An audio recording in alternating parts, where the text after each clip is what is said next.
Welcome to The Learning Hack, a podcast about the people and technologies that are creating the future of learning. I'm John Helmer. Now guess what? Learning is cool. Learning is cool. Learning is cool.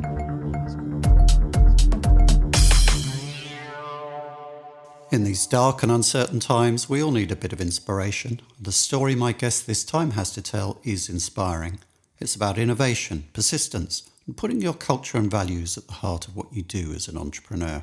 By any set of measures, the last few years have been extraordinarily successful ones for Derry-based Learning Pool. A sack of awards, a string of acquisitions, 26% sales growth, 200 plus people on 7 sites, ambitious expansion plans, and all from a company that started around Paul McElvaney's kitchen table. Due to a technical fault, my conversation with Paul happened over 2 meetings 3 weeks apart. You might spot the join. By the time of the second, governments around the world were scrambling to get on top of the global pandemic by shutting down all those parts of our lives that are not lived online. And I'd been in quarantine for a week. We started with the origin story.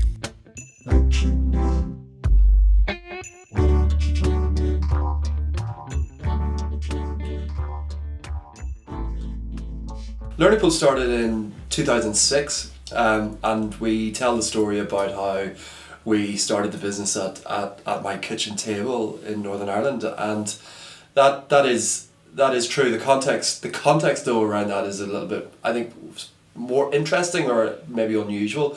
Learning Pool was actually an idea that came out of part of a government organisation that saw that wanted to harness an opportunity for making e-learning available to the local government market in the UK. So Learning Pool was an idea that had started there, but it hadn't gotten traction, it hadn't gotten what it hadn't developed any potential or momentum. And Did that start with Vector, was it? It started with an organisation called the Improvement and Development Agency for Local Government, which is part of the local. There was a lot of government money around for it. There was for a little while, yeah, and then that money dried up, and therefore Learning Pool was this idea that was left with no home, and at the time I was working in that sector, and myself and my co-founder were working in that sector, and we spotted the opportunity, did a deal with the IDEA, and effectively took the name and promised that we would protect the reputation of the organisation that had started it. So on day one we were every inch a startup, but had a vision, had somebody else's vision that we had a responsibility to protect and enhance. So I think that was a pretty humble beginning, and for the first 5 years or more we focused intently on the local government market pretty much exclusively. And I think looking back, that was actually a really good thing for us to do for 2 reasons. One, it's really good to keep really focused when you're a sort of scrappy startup, and secondly, curiously, we had to win and survive in a market that didn't have a lot of money, and therefore it forced us to look at the world in a slightly different lens, and that evolved then into a business model that was a bit more like a software business than a lot of the e-learning companies in the market. So, we started life providing what became a catalog offering, and then which was a subscription service that we offered to customers, and then evolved that into an LMS play, and kept adding into the portfolio. And that kind of bucks the trends of organisations that startups at that time in e-learning that were largely based around kind of bespoke development of content. And I remember at the time there were kind of a few big people like Skillsoft, Smartforce, who offered catalogue, but there wasn't an awful lot around. I remember writing down all of them at one point. And the market's a lot more dynamic now, but for sure, I think the bias in the e-learning industry, particularly in the UK, is that you build a services business, do lots of bespoke work for sometimes a relatively small number of customers, and that's a great way to build a startup business and survive. But I think what happens then is that you start to struggle to scale past that sort of 20 people and It's a real 15 struggle. clients. I think kind of there was some analysis that at one point almost every e-learning company, not only in this country but in the States, was kind of like 25 people in a room, 2 to 4 million turnover, and making the gap from there to where Epic were at that time. There weren't many people doing that. Yeah, and I think some of that is actually still true today. So if you look at the industry, it's really fragmented, and there are a lot of companies that get to that. We always think it's like a 3 million revenue ceiling, and you just bang your head off that. And we did as well. For several years we just, no matter what we did, we just got to that 3 million number and kept going and tried, but we just had to knock on the door a few times before we broke through, and then we were able to scale quite a lot from there. So what are the kind of key turning points, the hinge points in that story? I mean, obviously there's that kind of breaking out of the the 3 million turnover ceiling to the bigger league. Yeah. Investment would have played a part. Yeah. So for sure, I think there's a few things there that have been important in our story. So that business model piece was really important, and because we went to that business model very early, the key sort of KPI, the key metric for Learning Pool has always been renewal, the renewal of customer contracts, and so that gives you really good, makes you focus intently on customer satisfaction. Which is a big problem for bespoke businesses because the revenue is very lumpy. Yeah, and so when you have a renewal business, you end up with a much more reliable revenue stream, and you can start to plan the business sort of over the longer term and make the right investment decisions. I think another pivot point for us was really when we got our house straight internally in terms of figuring out, it's kind of a soft thing in some respects, but figuring out what our culture was, what we stood for, what we really believed in. I think internally as well, we did something early which was, in hindsight, really important, which was that we brought in some independent non-exec directors. So, so from early on in the business, we've had an independent chairman, a guy called Brian Keating, who's a Northern Ireland-based tech entrepreneur, and Donald Clark, who, it's all his fault in the end because he sort of built the industry in Brighton in many respects. And Donald's been a friend of the business for a long time and a non-exec in the business for just about as long. And having that independent challenge and advice has been really important for us. So what was the difference there? Because you kind of came with an inbuilt mission and purpose, having started off where you did. What was the shift?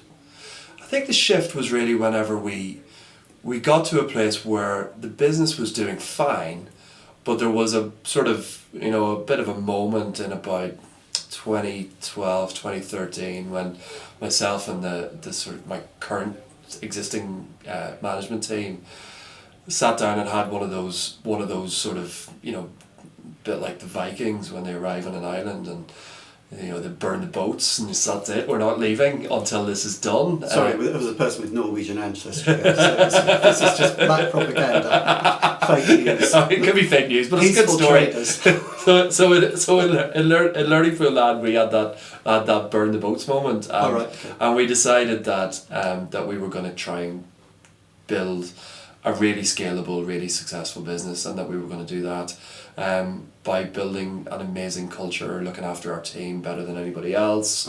Because if we looked after our team better than anyone else, they would look after our customers better than anyone else. And that was a really sort of important moment that sort of catapulted us then for a few years, and then got us to a place in 2016 where we brought in an external investor to help us grow the business even further. And I think that was probably the biggest sort of sea change in the business, where we recapitalized the business, and we've gone on and then used that as a platform to do 3 acquisitions and continue to grow. Obviously that brought in new opportunities for the business. Did it bring in new stresses as well? I've heard people say having private capital backing can be quite difficult. Yeah, we've had a great experience with having institutional investment in the business, and I think private capital coming in is great when the numbers are all up and to the right, and that's and as long as that's true, then everyone's pretty relaxed. But yeah, certainly forces you to do an interesting thing, which is when you're running a business. I think, particularly in the e-learning business, in the e-learning industry, where there's a lot of moving parts, and there's a lot, these businesses are not easy to run because there's technology, there's creativity, there's lots and lots of people, both on the customer side and internally. So there's just a lot of management in it. And I think what you can do whenever you own the business is you can look at it almost exclusively as a manager. So your strategy can get dictated by as much of what's on your to-do list and how much capacity you feel like you have in your own head as it is around making the right investment decision for the long term. And so for us, bringing in private capital has forced us as a management team to also wear that investment hat and say, okay, everyone's got personal interest in this as an investment as well as it being a job, and so you start to look at the decisions that you make, that you make not to do things particularly from an investment lens as opposed to just so what you don't do can be as simple as what you do. Yeah, you've got to stay focused, and because it's again in a market where technology changes and things are all very there's a lot of distraction because there's a lot of shiny, interesting things around that you can lose a lot of money on. Interesting the number of times shiny things, that phrase comes up in these conversations. Yeah. On the podcast.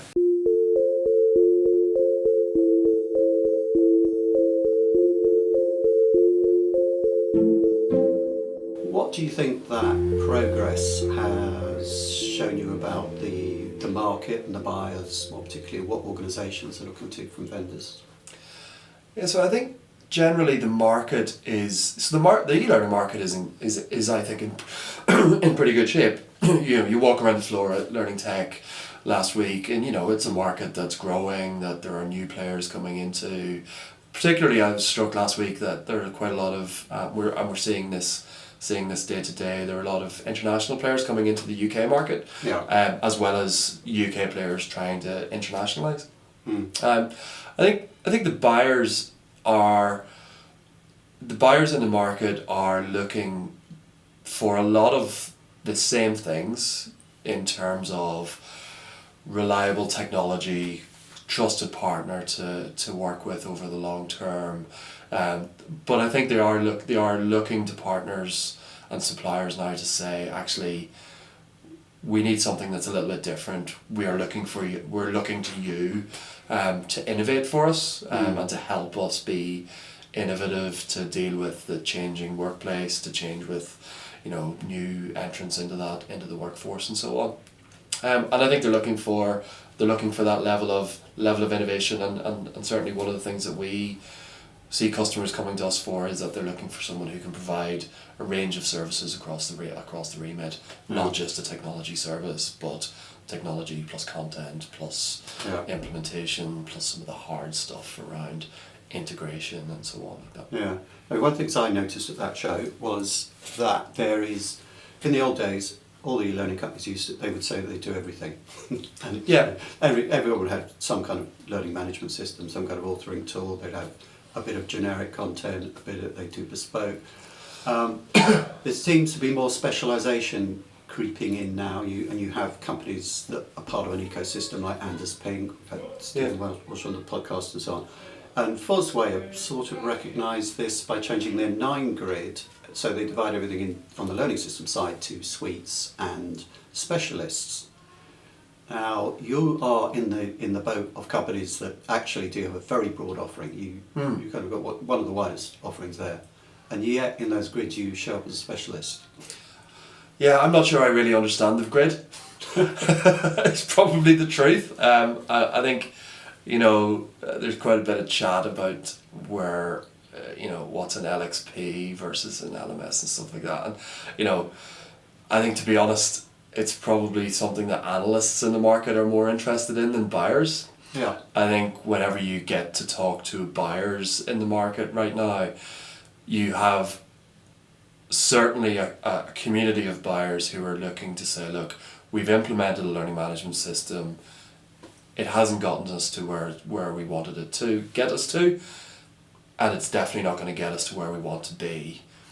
And therefore, we need something that's a little bit different, a little bit more fresh, respects the fact that the world of work has changed, that the workflow, Josh Burson's phrase around learning and the flow of work is something that we're starting to see buyers get interested in and look for solutions around. So yeah, I think whether or not it's a specialist or a specialist offering or a broader offering, I think customers are coming looking for partners to have quite a few answers now. Yeah. So what's your take on the current state of the market? Do you feel it's shown kind of fairly consistent growth? It's been kind of up and down and so forth. I think Josh Burson said he expects to see a contraction in the vendor market. I don't see any evidence that there's going to be a contraction in the vendor market. I think there will be some significant consolidation in the market over the next 2 years. We saw quite a lot of that already. Saw quite a lot of that last year. It was probably the busiest year for consolidation. We did a bit over the last couple of years, and there's other sort of consolidators out there in the market, and there are lots of vendors, lots of suppliers who are at that level that we talked about, at some sort of slightly subscale level where they're looking to find a catapult to growth, but maybe because they've been doing it for a while or because they need to reinvent their technology or whatever, they're probably not going to get it. So I think the market will consolidate there. I think there probably will be, if there's a recession on the way, I think that will always shake out some winners and losers, and the winners will probably have the best business model over time, because again, you see companies that are heavily services led can get easily caught out by a slow quarter or a decision that gets pulled. But generally speaking, I think the market is in pretty decent shape. It's quite interesting where the innovation's coming in the market. There are, and I think it's probably your point about at Learning Tech. There's a lot of new entrants in the market that have got specialist capability around specific things, particularly things around AI or something in that space. And I think some of those companies will do really well because they're right in the zeitgeist. If their technology stacks up and delivers real meaningful impact, they'll do pretty well, I think. Plus, it's easier to bolt things together now through APIs and so on than it used to be. Yeah, we're certainly seeing more and more conversations with customers where they're talking to us about the learning ecosystem, not just a learning management system. No, and I think so maybe where you go back to the grid and you say, actually, this is where it starts to make sense, is that you've got providers who can provide significant amount of that ecosystem, and I would say we're one of those, companies who can provide one part of that ecosystem and do it really, really well. I think for that ecosystem to develop, that ecosystem concept to develop, customers have got to see that they are getting best of breed all the way through that ecosystem. So they want the best of breed authoring capability, the best of breed recommendation engine, the best of breed front end user experience. It's a challenge to suite providers, isn't it? And also to people who provide a lot of the bits in that ecosystem like yourself. That each bit has to be as good as all the others. It absolutely is, and you need really sophisticated, I think, technical capability, because there's just a lot that comes with that around things like security, for example. Whenever you're starting to integrate with, it's quite an interesting conversation whenever you go to a big corporate and say that we want to integrate with your Microsoft Teams infrastructure, because the IT department in that organization will rightly challenge that. Yeah. So I think the partner has got to be, able to demonstrate that they are credible and trusted around that specific issue around information security, and that they can execute against that. So the bar I think has been raised in terms of expectation of what we do, and it's a challenge that you have to meet. The Learning Hack podcast is brought to you by John Helmer Consulting. If you're a startup or scale-up looking to grow your business in learning technologies, we offer 20 years experience and all the creative and strategic support you need. To make a real impact with your marketing and thought leadership, visit johnhelmerconsulting.com today.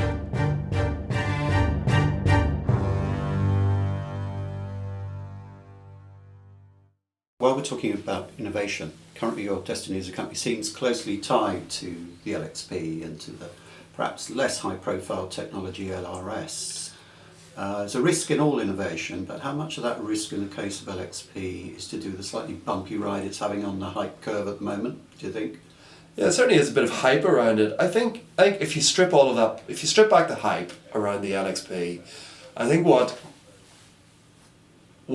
you can see is that there's a response to customer demand here, which is about a learning experience that is more consumer grade, more integrated with a changing workflow, and more personalized to the context either of the user, the business, or some other criteria.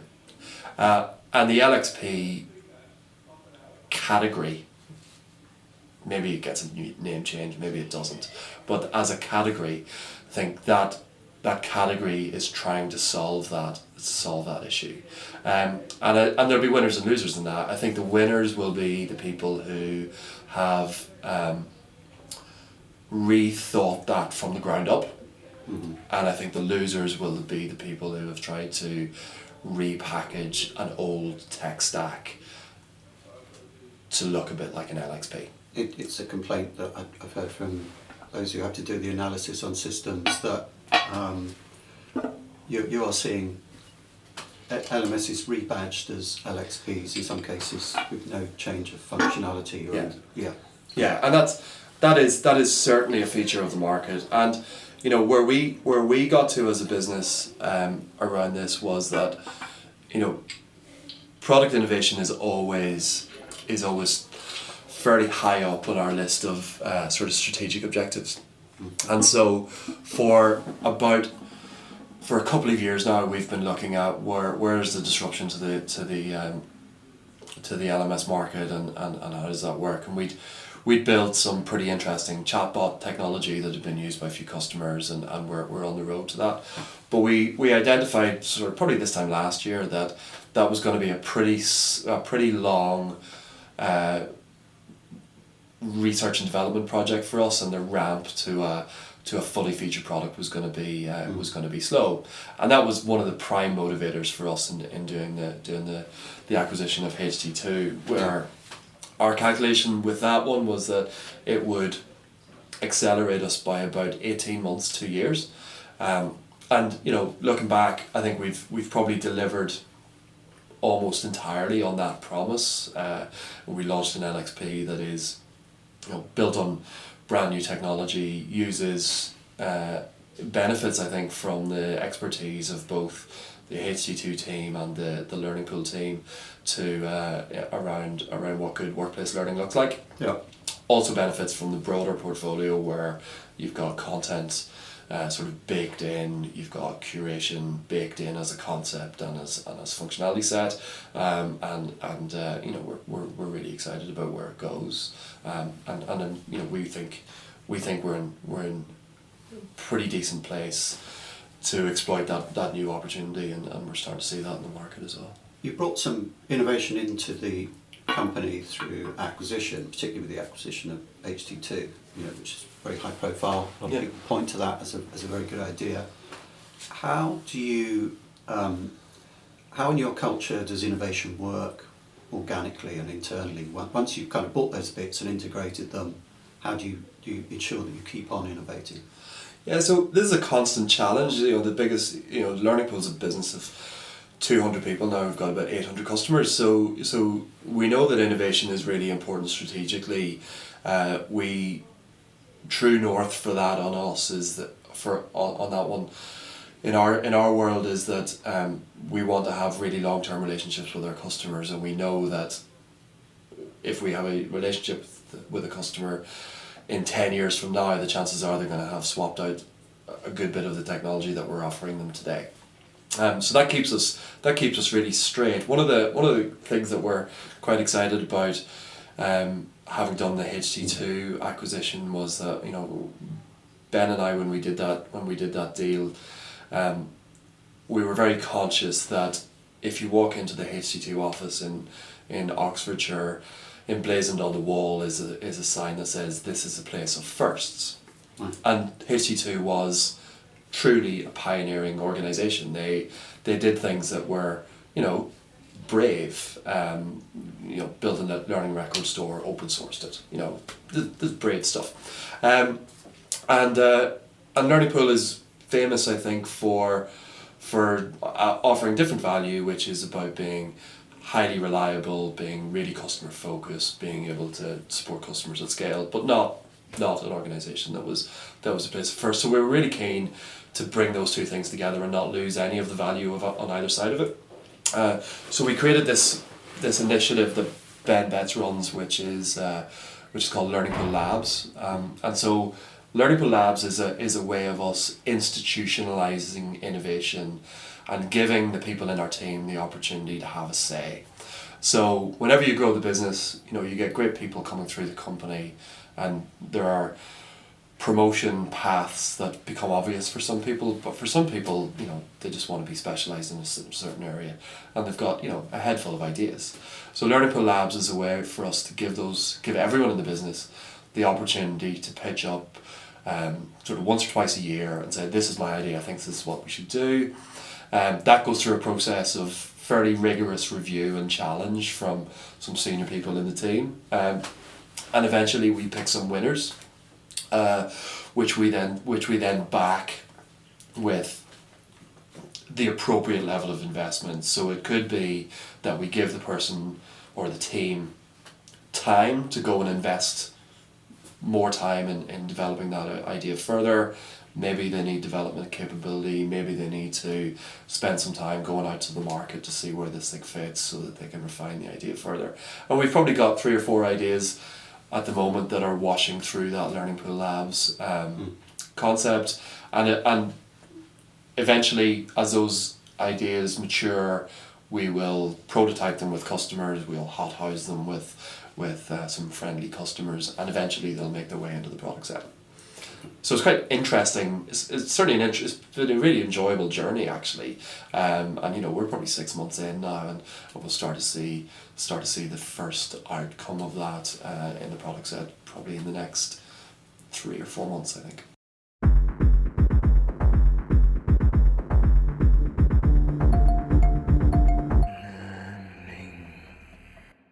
Can you talk about areas of innovation that you're looking at, or is that? So some of it's really interesting, actually. The first theme for phase 1 of Learning Pool Labs was that we challenged the team to give us ideas that would save the world, and we thought why limit our ambition, but actually what the team came through with were some very credible, practical and achievable projects. So we've got a project which is about using the data that we can pull out of Learning Locker with the customers that are using that tool to capture learning analytics to create an early warning signal. Mm-hmm. Around a number of different criteria. So it could be around risk in a highly regulated industry, so or around health and safety, or simply that people are tuning out of the learning the learning ecosystem. So you know that idea that we create an early warning signal that does something, as opposed to, you know, what I think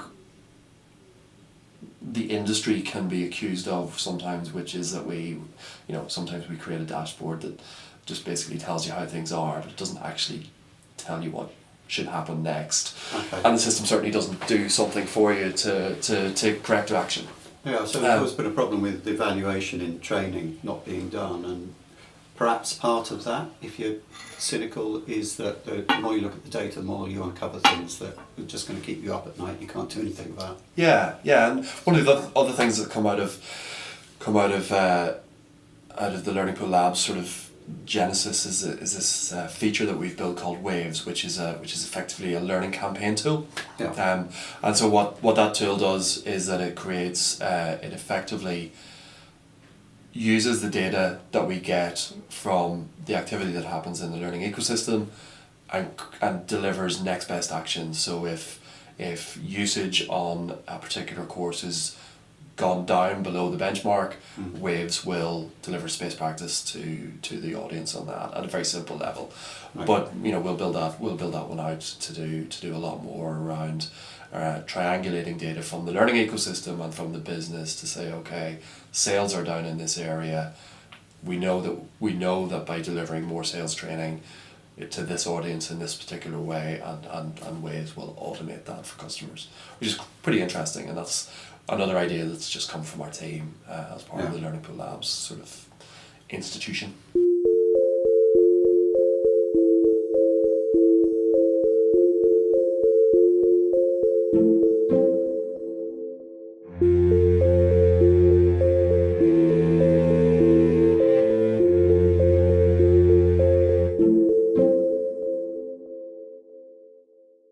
So Learning Pool has a very particular culture. I'd heard it before, but when you experience it yourself, and everybody you meet just seems to portray the values. It's a bit weird. For years I've been in companies where, everybody knew the values, they were on the wall.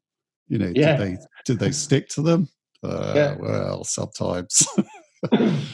So that particular culture that Learning Pool has, how hard is it to preserve that as you grow? Because you grow by acquisitions.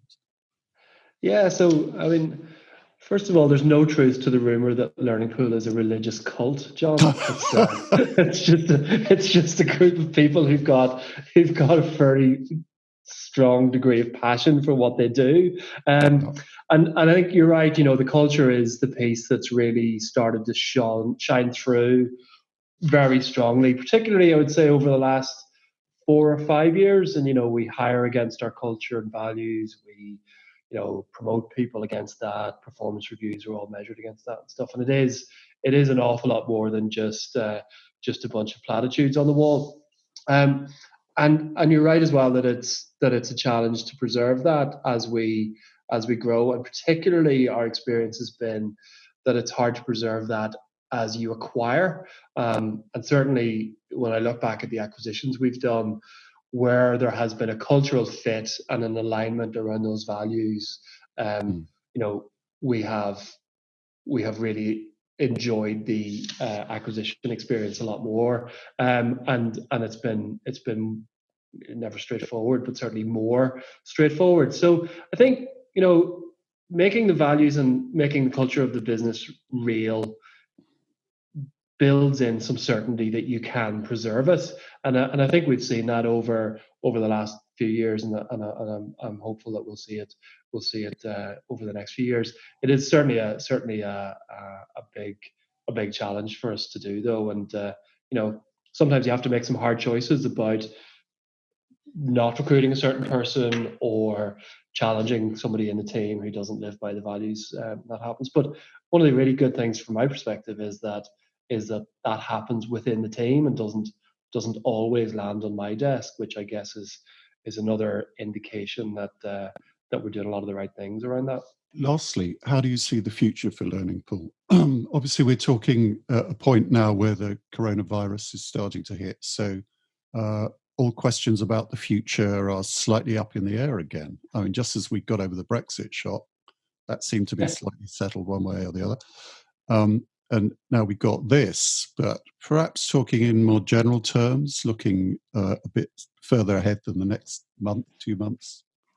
Yeah, certainly hard to do any medium-term planning at the moment. We wrote our budget for next year 2 weeks ago, and already it feels like maybe we need to revisit. But long-term, we're very optimistic about the development potential, the growth potential of the business. I think it's true to say that companies continue to move more online in everything they do, including learning and performance support. And I think the companies who are aligned around what customers are trying to achieve and have the right business model will win in that context. And we obviously think we're one of those companies. I think for one of the pieces for Learning Pool as well is that the market is likely to consolidate further. And we've got, I suppose, a bit of pedigree in terms of being a consolidator in the market, and we'll continue to do that. And then for us, the big focus is around some geographic expansion, particularly into the US, where we're investing heavily this year, and we'll continue to do that, sort of regardless of what happens in and around the virus disruption, because we see that the market in the US is clearly an enormous market, but also has a lot of potential for a UK Irish business going into that market. So we're very optimistic, John, and I think the innovations we've made around our technology stack and the value that we're starting to be able to demonstrate from far richer data analytics, from delivering a new type of learning experience in the workflow is all very, very positive whenever you look at where the market is starting to swing. Yeah. Do you feel in general that the market is kind of going your way and that it's coming around to your point of view, or do you feel there's still going to be significant resistance to what you're doing with stuff like the LXP? I think on balance, we feel like we are sometimes driving the market a little bit in terms of at a specific customer level, but generally speaking, I think the market is trending towards the technology stack and the content approach that we feel we're expert in. There are always, particularly around things like the LXP and the learning analytics layer, there's always some resistance, and sometimes that resistance can be where customers are starting from doing very little and want to accelerate to a point of extreme maturity almost overnight. And these things are always, just by the way they are, they're just a journey that you have to go on. So that can be the challenge to bring customers with. But we find more and more, actually, we find that customers are responding well to honesty and to an open challenge from a vendor, a supplier, to say that actually, this is going to be a journey and you maybe aren't starting from where you would like to be, and therefore it's going to take a little bit of time, but it's still going to be worth it. So yeah, I think we feel like we're in a good place. A few stormy waters to get through over the next couple of months for sure, but certainly I would be pretty optimistic that the majority of the industry will come through it better and maybe a little bit hardened from the experience, but ready for the next bit. And on that optimistic note, thank you very much, Paul, for taking the time. I know things must be very fraught at the moment, but it's been great and really good. Great, lovely to chat to you. That's all on the Learning Hack podcast for this time. Huge thanks to Paul, especially for taking time out of his coronavirus planning to complete our conversation after a sound card screwed up in my recorder. The Learning Hack is completely independent and transparently funded by sponsorship. Please subscribe on your podcast platform of choice to get future episodes automatically. And if you're keen to help other people find us as well, please give a review and a 5-star rating. If you want to sponsor or give any feedback at all, you can reach me at John Helmer on Twitter or through my website, johnhelmerconsulting.com. Next time on The Learning Hack, we go practitioner side with an inspirational tale from Henrietta Palmer this time about how she pioneered in using AI for learning and development. Now I finally get it. Bye for now.